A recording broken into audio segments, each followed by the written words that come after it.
തൃശൂർ തളിക്കുളം നമ്പിക്കടവിൽ ചാളക്കൂട്ടം വൻതോതിൽ കരക്കിടിഞ്ഞു. ഇന്ന് രാവിലെ 11 മണിയോടെയായിരുന്നു സംഭവം.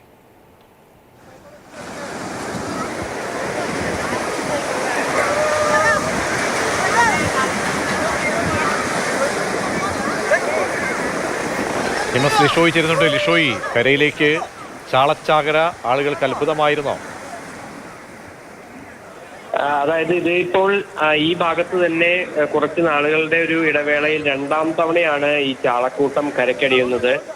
മത്സ്യത്തൊഴിലാളിയായ രാജീവാണ് ഈ ഒരു ദൃശ്യം പകർത്തിയത്. അതായത് ഈ മേഖലയിലൂടെ വലിയ തോതിൽ മത്സ്യബന്ധന ബോട്ടുകൾ പോയ സമയത്ത് ദിശ തെറ്റി ചാളക്കൂട്ടം കരയ്ക്ക് കയറിയതാകാമെന്നാണ് ഈ മത്സ്യത്തൊഴിലാളികൾ തന്നെ പറയുന്നത്. ഈ മേഖലയിൽ ഉണ്ടായിരുന്ന ആളുകളെല്ലാം തന്നെ ആ ഒരു സമയത്ത് ഈ മത്സ്യം എടുക്കുന്നതിനും അതുപോലെ പിന്നീട് അത് കൊണ്ടുപോകുന്നതിനും എല്ലാമായി വളരെയേറെ തിരക്കടിക്കുന്നത് നമുക്ക് ആ ദൃശ്യങ്ങളിൽ നിന്ന് തന്നെ കാണാൻ സാധിക്കും. ഈ മേഖലയിൽ മാത്രമല്ല, ഈ കൊടുങ്ങല്ലൂർ മുതൽ ചാവക്കാട് വരെയുള്ള മേഖലയിൽ കഴിഞ്ഞ ഏതാനും മാസങ്ങളായി 6 or 7 തവണ സമാനമായ രീതിയിൽ ചാളക്കൂട്ടം കരക്കടിഞ്ഞിട്ടുണ്ട്.